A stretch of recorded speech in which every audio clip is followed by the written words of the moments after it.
didn't end like I expected it to. I didn't know what was going to happen. I never know.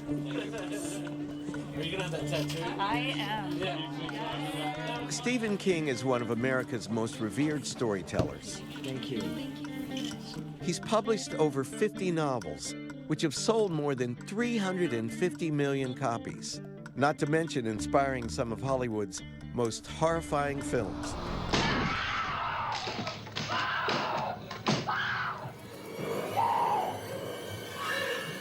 Here's Johnny. Nobody comes up with stories like yours, Stephen. Where do you think those dark stories come from, my man? What happened to you to make this thing happen? Well, Dr. Gates, I could tell you, but I'd have to kill you. Listen, I grew up interested in nightmares, scary stories, things that go bump in the night. And my mother used to read Fate magazine, which was about the paranormal and flying saucers and all that stuff. And she would read the stories to me, and I was fascinated. One detail from Stephen's childhood, growing up in rural Maine, has remained as unsettling to him as an unresolved plotline from one of his novels. When he was just 2 years old, his father left the house and never returned. According to my mother, I can only tell you family legend, that he said he was going out for cigarettes and never came back. So it must have been a hard pack to find. Yeah, I'm sorry. But, you know, you get used to it. And Mom was great. We didn't have a lot of money, but there was always enough. So we were pretty happy. When asked, where do you say your people come from? Well, I used to say they were Scots-Irish because that's what my mother said. But now I just say I'm from Maine. My mother's from Maine. I was born in Portland, Maine. I grew up here. This is where I am. So, in other words, I have a short leash when people talk about your past. Where do you come from? Well, I come from here. I mean, have you wanted to know more? I've always been curious about what my past was, but my mother had a saying, "Peek not at a knothole, lest ye be vexed," by which she meant, you know, if you look too closely, you might see something you don't like. So I'm curious, and at the same time, I've always been a little bit of trepidation about that, too. Actress Gloria Reuben is most often recognized for her pioneering role as Jeannie Boulay, a physician's assistant struggling with HIV in the primetime television phenomenon ER. More recently, she appeared in Steven Spielberg's epic film Lincoln, playing Elizabeth Keckley, a former slave and dressmaker and confidant to Mary Todd Lincoln. Gloria grew up in Canada in the 1970s in a mixed-race family.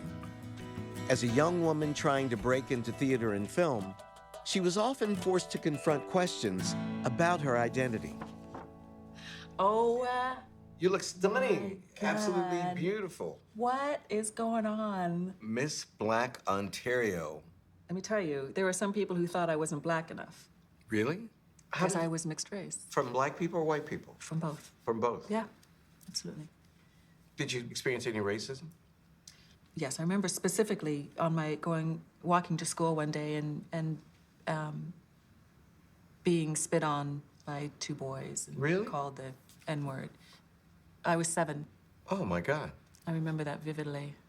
I was confused and hurt, and I just didn't talk about it. Further complicating Gloria's understanding of her origins was the death of her father. Cyril George Reuben, 73 years old when Gloria was born, died when she was very young, leaving her without any clues to his family's past, or even the origins of the Reuben family name.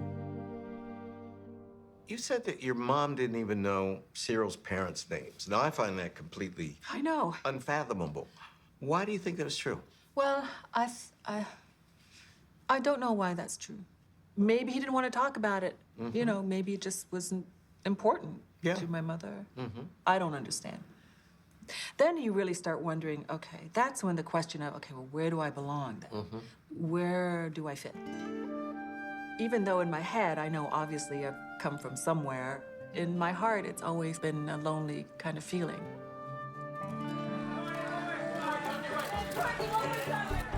Tony Award-winning actor Courtney Vance has displayed remarkable versatility throughout his career, whether on Broadway, alongside iconic actors like James Earl Jones and Tom Hanks, or as Assistant District Attorney Ron Carver on the hit TV show Law & Order: Criminal Intent.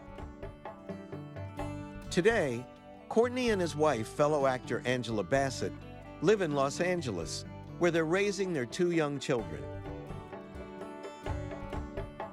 Despite growing up in a close-knit family in Detroit, Courtney knows virtually nothing about his own father's past. My father, he was a foster child and never wanted to talk about it. So even my mother doesn't know anything about him. And that's why I think our family unit was so close, because we knew that we were all we had. Courtney's understanding of his family origins is clouded by his father's personal struggles that eventually led to his tragic suicide when Courtney was 30. I got the call from my mother and just utter shock. You know, and we didn't know the extent of the depression. And I think my mother knew, but I didn't know. You must have been in shock. He was,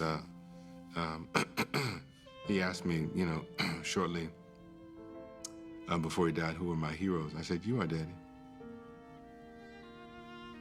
I want to know everything about my dad and the Vance side of the family. Stephen, Courtney, and Gloria were hoping to understand who their fathers were, and we wanted to try to help them solve that mystery, finally introducing them to ancestors on their father's side of their family trees. And they're good kids, and 2 of them are publishing novelists. And To start, I visited Stephen King at his winter home in Florida. Stephen told me he had no memories of his father, who abandoned his family when he was only 2. Now, you know who that is? Not right offhand. Is that my dad? This is a photo of your father. No, I've never seen this picture before. That is Donald Edwin King. How old was he when this was taken? Well, we found it in his naval records. No kidding. He looks like me. Yeah, A little bit. No kidding. I can remember as a kid thinking to myself, well, if I ever meet my dad, I'm going to sock him in the mouth. Yeah, of course. For leaving my mother. And as I got older, I would think, well, I want to find out why he left and what he did. Then I'll sock him in the mouth. Right. That's called maturity. Yeah. Your mom never talked about it? I don't think she did. She was very closed-mouthed about Don. In fact, we traveled around a lot, and she said, people are going to ask you what your father does. Say that he's in the Navy and that he's at sea. Because, she said, that might not be a lie. Stephen's father's disappearance was not the only factor complicating our search.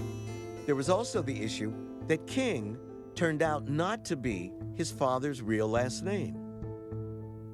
According to Stephen's grandmother, and confirmed by his birth certificate, his original surname was Pollock. Did your mother or grandmother ever tell you why your father changed his name? No.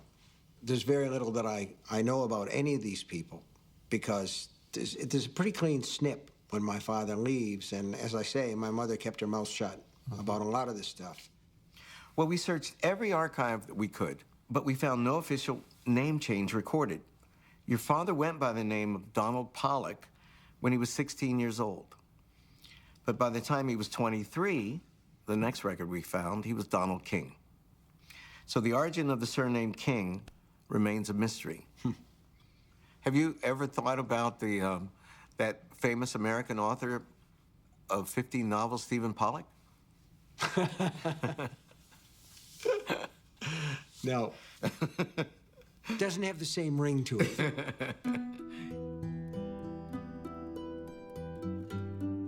Even though we couldn't find out why Donald chose to call himself King, we now had a crucial clue. With the Pollock surname in hand, we could begin to search for Stephen's father's roots. First, we looked for details about Stephen's father's parents, William and Helen Pollock. We discovered their marriage license, which showed that the newlyweds were living in Peru, Indiana in 1917. World War I was raging, and young men were being conscripted into the military. A year later, a catastrophic flu pandemic wreaked havoc across the country. By 1920, William and Helen had given birth to Stephen's father, Donald. And we soon discover that Donald had already suffered a tragic loss. Now, Stephen, this is the 1920 census record from Peru, Indiana. Can you please read the transcribed section? Helen, 23 years old, widow. When Helen was 23, your grandmother became a widow. That means by the age of 6, your father had lost his father too. Just like me. Just like you. Wow. Would you please turn the page? William E. Pollock, a well-known engineer on the Lake Erie, died last evening about 7 o'clock at his home after an illness for pneumonia. He died in that massive influenza pandemic of 1918. It was one of the deadliest natural disasters in human history. It was known as the Spanish flu. It could almost be out of a horror novel like one I wrote called The Stand, where the world's population is killed by a flu strain. My grandfather died of Spanish flu. It's amazing. William Pollock was 30 years old. That was my grandfather. Wow. Moving up the Pollock line, we were able to trace Stephen's lineage all the way back to his 4th great-grandfather, James Pollock, a Methodist minister in Pennsylvania. We learned that James left Ireland for the United States immediately following the American Revolution. He'd been raised in a family that survived the 1741 frost, a time so brutal it earned the nickname Year of the Slaughter. The frost decimated the Irish people, killing their food supply and leading to mass starvation. Eventually, 1/5 of the Irish population perished in the famine. It's not difficult to imagine why James Pollock left.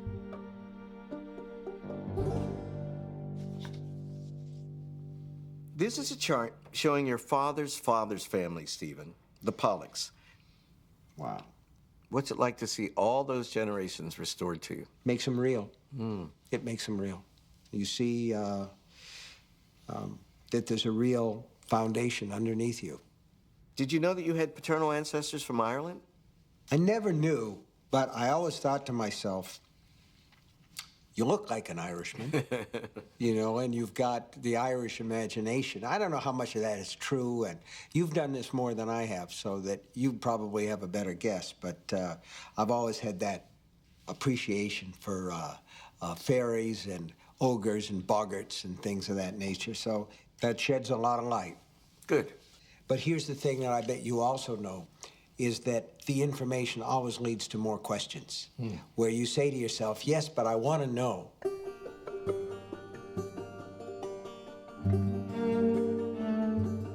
Much like Stephen King, Gloria Reuben was also starting her search for her father from scratch. Gloria knows nothing about her father's past. It was buried with him after his death when she was only 12. Cyril George Reuben, a white man, was born in Jamaica in 1890. Gloria was part of Cyril's second family. He was 73 years old when she was born. Gloria has long been curious about the origins of the Reuben name and whether or not it meant she had Jewish ancestors.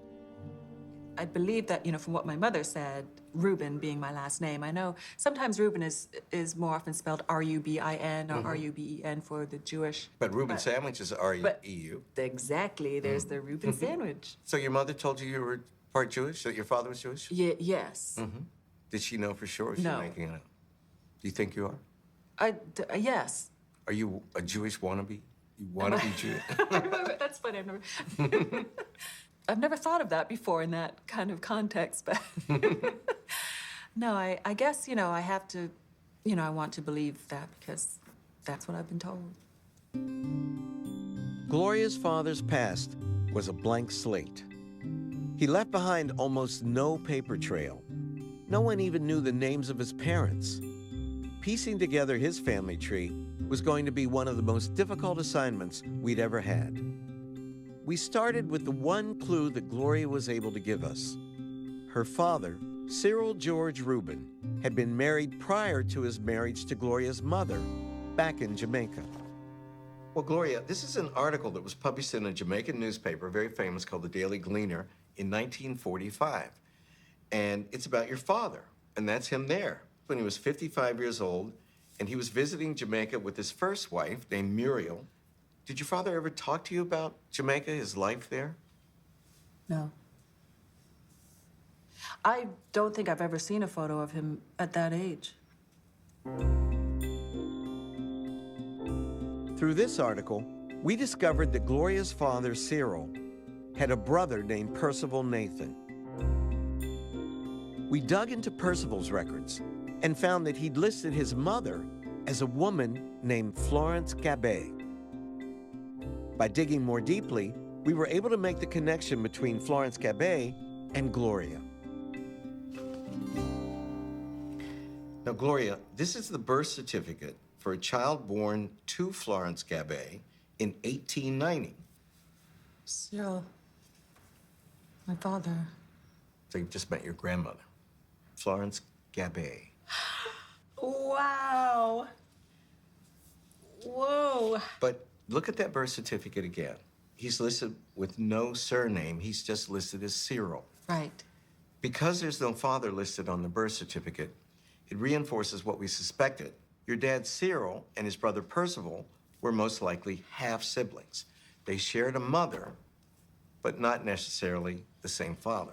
Oh my God, it's crazy. We found out that Cyril's mother, Florence Gabay, led a very difficult life and may have had at least 2 more children out of wedlock. The records further revealed that she also met a tragic end. We discovered a death certificate from 1917, which listed her with no known family, dying alone at the age of 47 in a sanatorium in Jamaica. This sad information was the last record we found for Florence Gabay's life.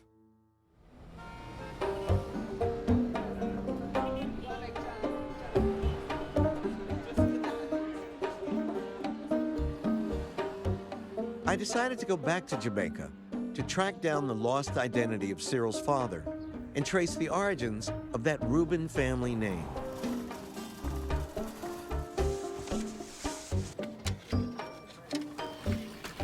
Buried in the colonial archives, we unearthed Cyril's first marriage certificate, which listed his father's name as Henry Emmanuel Reuben. That breakthrough led us to birth records for Henry's 4 siblings, all of them children of a man named Isaac Reuben, Gloria's great-grandfather. And with the discovery of these long-lost relatives, we were able to resolve the mystery that always troubled Gloria about her Reuben heritage. Have a look at this. Gloria, those are all records of your Reuben ancestors' births. And what's interesting is where we found this list. The English and German synagogue? Shut up. The English and German Synagogue, Kingston, Jamaica. Your father's family was Jewish. See? I knew it. How's it make you feel? Amazing. See? I didn't even know there was. Yeah, you don't think of Jamaican Jews, do you? Seriously. Though less well known, the history of Jewish people in Jamaica is very old. The story actually begins in 1492, when Queen Isabella and King Ferdinand ordered all Spanish subjects to affirm their belief in the Roman Catholic Church. Spain's Jewish population was given three options: conversion, expulsion, or execution. Many fled to the New World Spanish outpost of Santiago, known today as Jamaica. But even those who fled to Jamaica continued to face discrimination. This small group of Jews, including Gloria's ancestors, clung to their religion until finally they secured their political rights early in the 19th century. Your great-grandparents were part of a remarkable generation that won a victory, a major victory over Jamaican anti-Semitism. On December 19th, 1831, just months before your great-grandparents' wedding, the Jewish people in Jamaica were finally granted full rights under the law. Wow. Now, we wanted to trace your father's family back further in time, but unfortunately, the paper trail ran out. That's the best that we could do. It's great. But already your family tree goes back 200 years, 209 years. Are you going to go to synagogue? I think just one thing at a time. Too late to have a bat mitzvah? I know. Like our other two guests, Courtney Vance knew next to nothing about his paternal ancestors. Courtney knew that his father grew up as a foster child. After his tragic death, many questions about his father's birth family haunted Courtney. Now, with a family of his own, Courtney longs for a connection to his father's past and perhaps some insight into his own identity. Now, there you are as a young boy with your father, Conroy Vance. Conroy was born on February 6, 1933 in Chicago. Do you remember when this photograph was taken? Yes, at his foster father's house, John B. Cooper. I don't know what he was showing me, but Dad always got something going, and I was always, well, how does it work, Daddy? So we were in rhythm right there. Did your father ever talk about his biological parents? No. No, I know nothing. Could you please turn the page? Now, Courtney, this is your father's birth certificate. Have you ever seen that? Can you find the name of his biological mother? That's his mother? Ardella? That's your grandmother, your biological grandmother. Wow. Her name is Ardella. Ardella Vance. She was 17? She was 17 years old. Can you see what it says for his father? Nothing. So that means your father was born out of wedlock. Right. She was 17, she was unmarried, and that's perhaps why she gave him up for adoption. Ardella. Ardella Vance. That's a pretty name.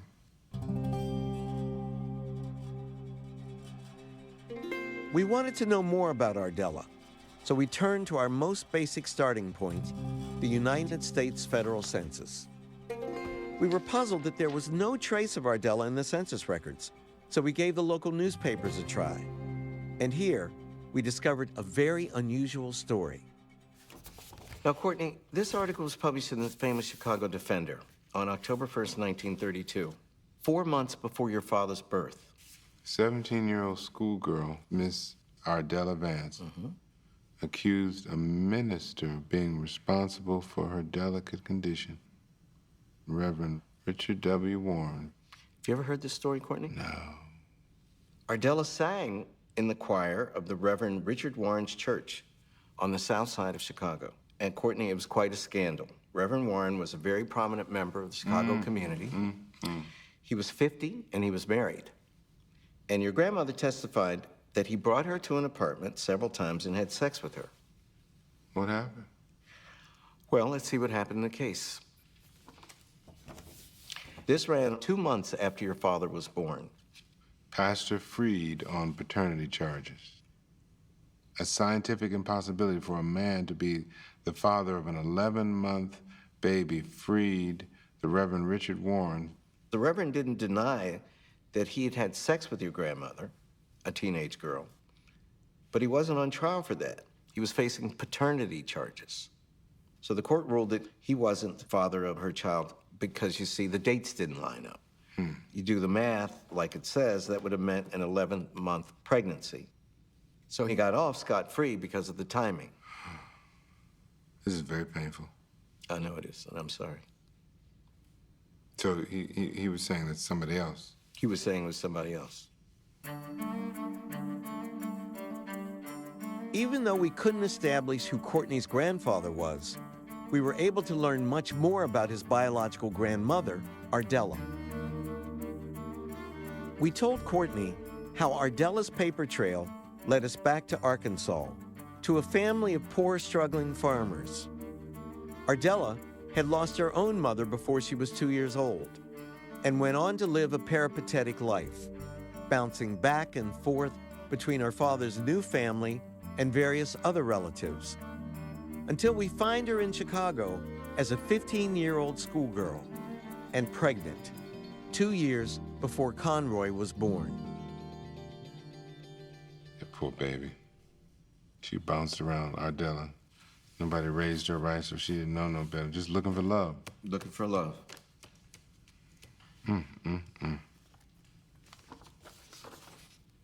Now, Courtney, that's a map.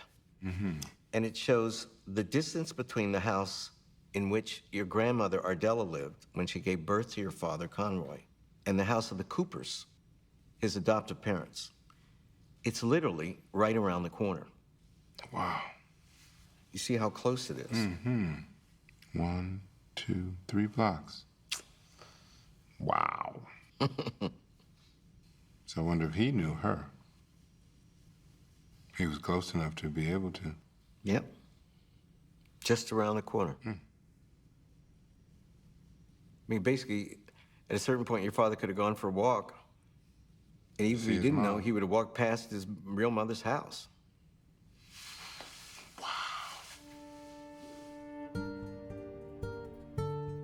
I mean, the question I have is, how much did my dad know of what his mother went through? In which case, that's something that he may not have wanted. There would be no way that he was gonna, he had to reinvent himself, and as did she, Absolutely. I've been helping people discover their roots for a decade, and I've learned that it requires a special kind of courage to seek out what's been left unsaid. Silences often mask deep wells of pain. Our 3 guests had faced that challenge and begun their journey. Next, they would uncover stories that connected them to one of our country's most divisive and painful historical episodes, slavery. We'd given Stephen, who began his journey with no relatives on his father's side, a lineage tracing all the way back to Ireland on one branch of his father's tree. Now we're going to introduce him to another paternal relative, William Baldwin, his second great-grandfather, who was 33 years old when the Civil War broke out, and who'd made the unusual decision to volunteer for the Union Army, despite his own Southern roots. Take a look at this document, Stephen. William T. Bowden, Company K, 128th Regiment, Indiana Infantry.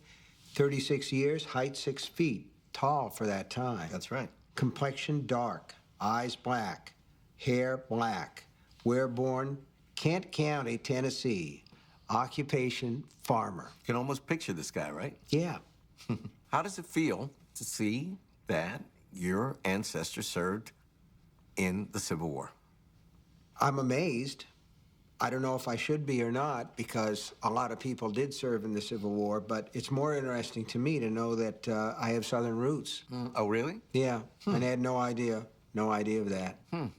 And he's from Tennessee, and he still fought on the right side, so that's a good thing. That's a good thing.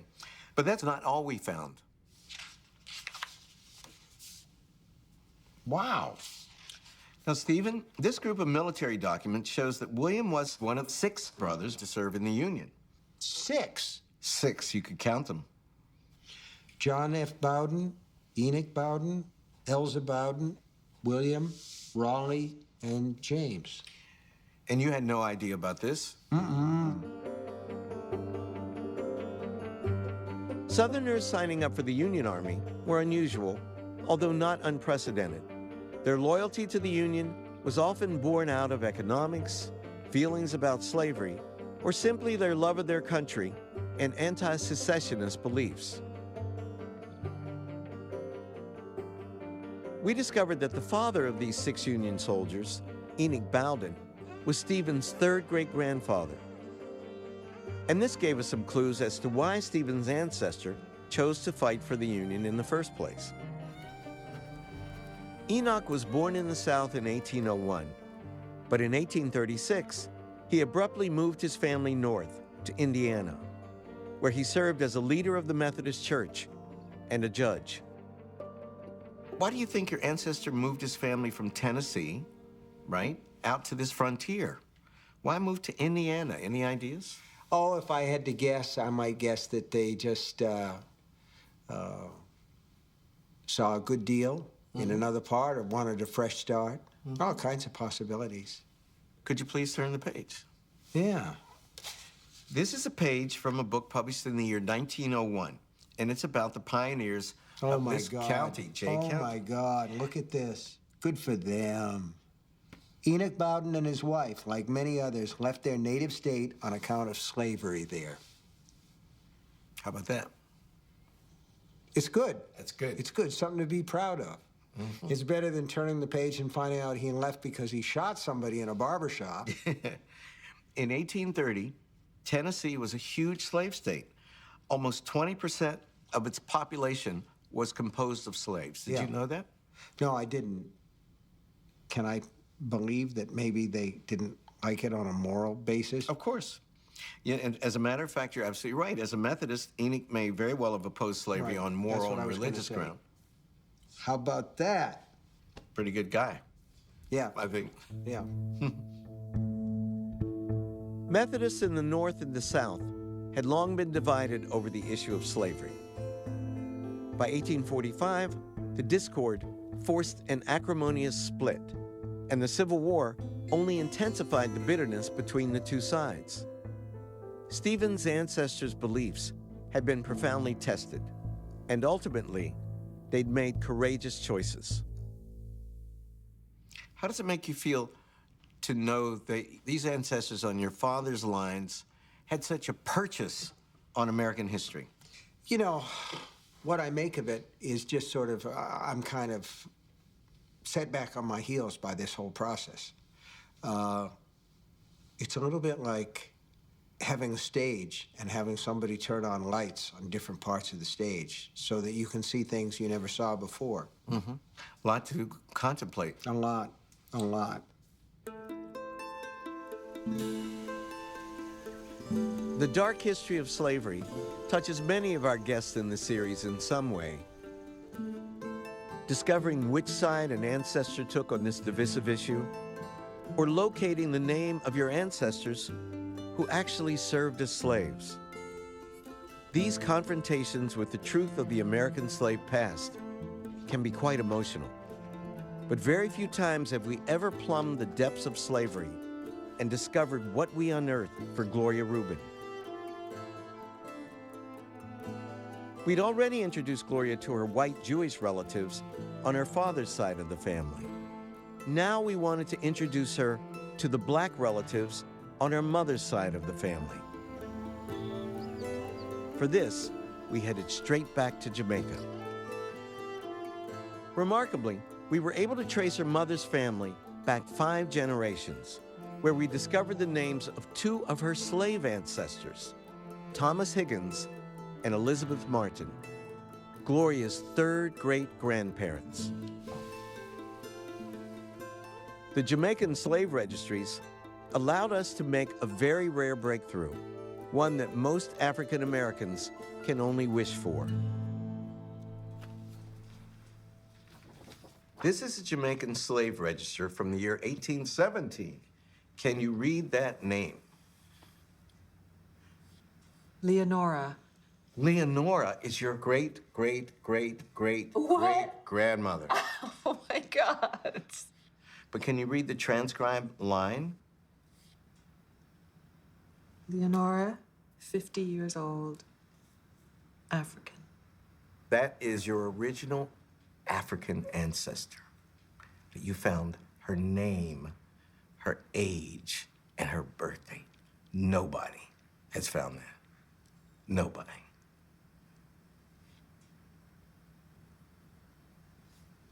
This is something Black people only dream of finding. And you found her. She is your link to the continent.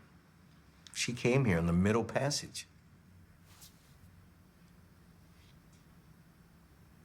What's it like to see the name of your ancestor listed as property? It's unsettling, to say the least. When you were making Lincoln, did you think about slavery in your own family tree? No. I didn't think there was any, frankly. But just because I didn't know. Oh, sure. Look at this. This, Gloria Elizabeth Reuben, is your family tree. Unwrap that sucker. Wow. Trace up this line. There you are. Yep. Go all the way up. Who's at the top? Leonora. I mean, I cannot tell you how rare. This is as rare as, genealogically, as rare can get. It's like hitting the genealogical slave lottery. Wow. You've just gone today from having no family tree to the richest family tree back to slavery that we have ever traced.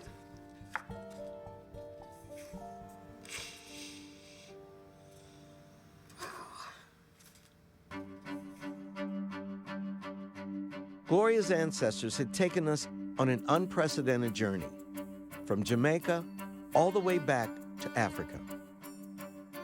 Courtney Vance also wanted to learn more about his slave ancestors and wondered whether it was even possible to connect to that past. We'd already traced his father's family tree to Courtney's grandmother, Ardella, and back 4 more generations. So now we turned to his mother's family to see how far back into slavery we could trace her lineage. We discovered a record for Courtney's great-great-grandfather, John T. Janey, who was born in Maryland around 1842, almost 2 decades before the start of the Civil War. At this time, the Black population of Maryland was split almost evenly, 60% slave, 40% free. When war broke out, President Lincoln strategically allowed Maryland to keep its slaves in return for remaining in the Union. Could we find out whether Courtney's great-great-grandfather had lived through those turbulent decades as a slave or as a free man? Can you see where it's from? Baltimore Sun, 1858. John Janey, age 22. Light brown color, 5 feet 5, has a scar upon one of his great toes from the cut of an axe. If taken as slave state, I will give $200.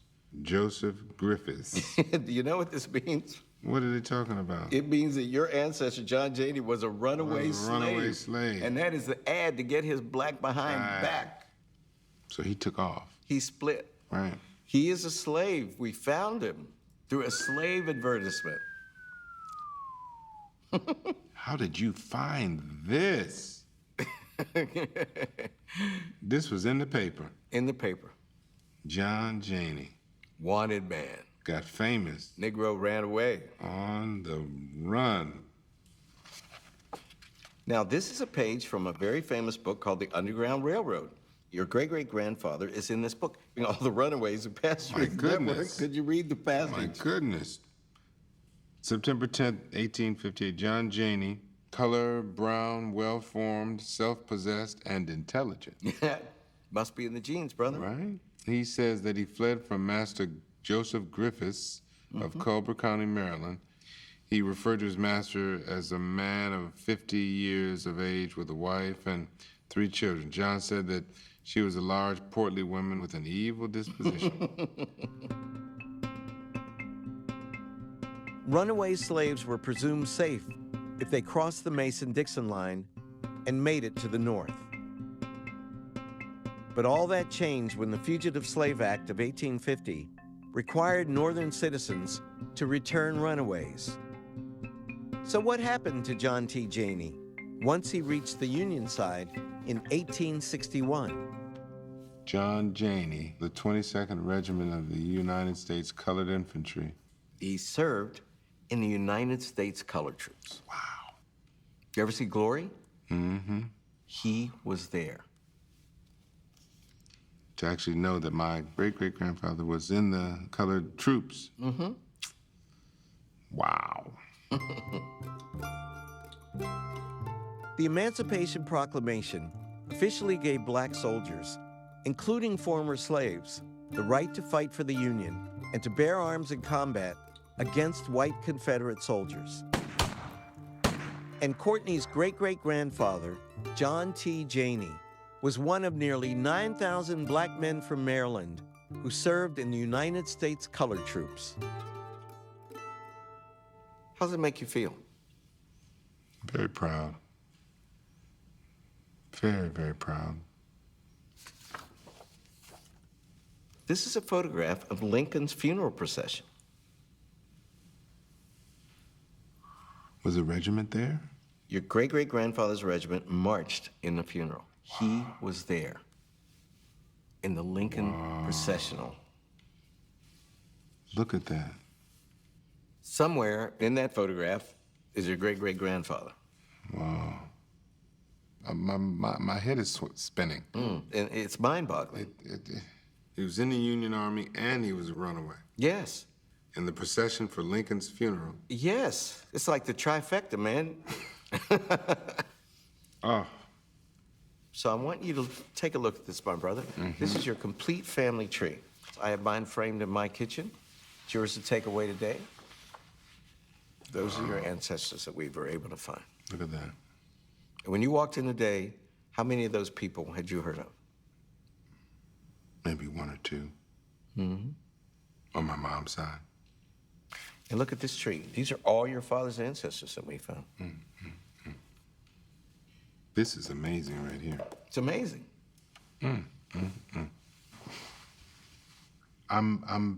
My back is a little straighter. You know you're from, you know who you are and where you're going. You gotta know where you're from. We had reached the end of the paper trail for all 3 of our guests. So it was time to see what DNA analysis could tell us about their more distant past. Genetic genealogy allows us to look back thousands of years to discover our guests' deepest origins. Stephen, Gloria, and Courtney all agreed to take DNA tests to unlock the geographical ancestry imprinted in their genomes, allowing us to understand something called their genetic admixture, the percentages of their ancestry from different worldwide populations. For Stephen King, master of mystery, could we uncover anything that would surprise him? Can you read what is... I'm 99% European, baby. I am the whitest man you've ever interviewed in your life. That is just about true. Yeah. The records we found on our paper trail had taken Gloria Reuben's family tree as far back as the 1700s in Jamaica, and even back to Africa. We wanted to see if DNA science could help uncover more about her racially mixed background. Okay, 59.3% European. 59.3% European. Sub-Saharan, 38.7%. 38.7%. So, although you were crowned Gloria Elizabeth Reuben Miss Black Ontario, you were actually far more European than African. Seriously. All those people whooping on you were right. So basically, I'm a Jewish girl in a black body. you are European Jewish That girl. was so not PC. No, that was great. No, that's great. We knew how important it was to Courtney Vance to find some closure on his search for his father's roots.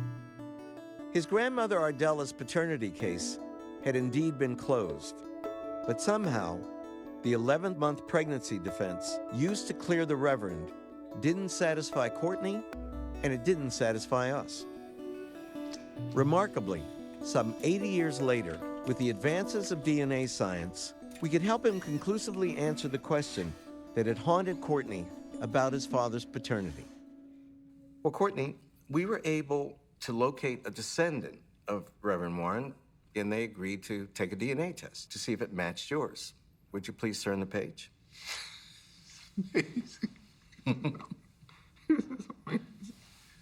Oh, boy. Here's a map of your DNA. You have 23 chromosomes. Any match between your DNA and the great-grandchild of Reverend Warren would appear to be red. Do you see any red segments? No. There aren't any. So the court actually was right. Reverend Richard Warren is not your biological grandfather. Okay. Okay? But there was one more test that allowed us to leap over missing generations, to find his more distant ancestors. It's a very specific test of a man's Y-DNA. Y-DNA is an identical genetic fingerprint passed down from father to son in a direct paternal line for hundreds, even thousands of years. In other words, if there's a man walking around with your identical Y chromosome, that means you two have the same male ancestor. And we found him. No. Turn the page. Stop it. You have a perfect match with a man named Dr. James Arrington. James Arrington is a doctor in Louisville, Arkansas. Your Y-DNA is identical to his. That means you share a common male ancestor on your father's father's line. So his family? It is possible that your father's father was an Arrington. He kind of looks like me. Wow. And Courtney, there were a lot of Arringtons in Chicago when your grandmother Ardella lived there. Really? Right, that would be... Gotta talk to him. Yep. How do you think your dad would have felt to know? I don't know. I wish I could have found out. Yeah, I do too, buddy. She could have hung around so I could have seen this day. But my mother's gonna see it, and my sister's gonna see it, and my children, and all of that. So that's a victory. Started out today knowing almost nothing about your ancestors. How do you feel now? I feel that now I can begin the next phase, which is being able to get in touch with people. And I just want to go to our family gathering. I want to start to reconnect.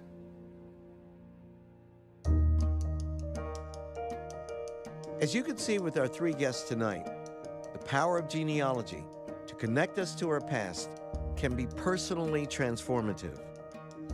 Thank you for the gift of doing so. Thank you. Stephen King, Gloria Reuben, and Courtney Vance Thank you, sir. all closed their books of life with a much fuller idea of the ancestors from whom they descended. And with that, a clearer sense of who they are today. Join me next time when we unlock the secrets of the past for 3 new guests on another episode of Finding Your Roots. Next time on Finding Your Roots, legendary athletes Derek Jeter, Billie Jean King, and Rebecca Lobo get into the game of genealogy. That's unbelievable. The Jeter name came from a slave owner. I don't know how many generations I've been here. Did not know we had any Jewish ancestry. Wow. Finding Your Roots.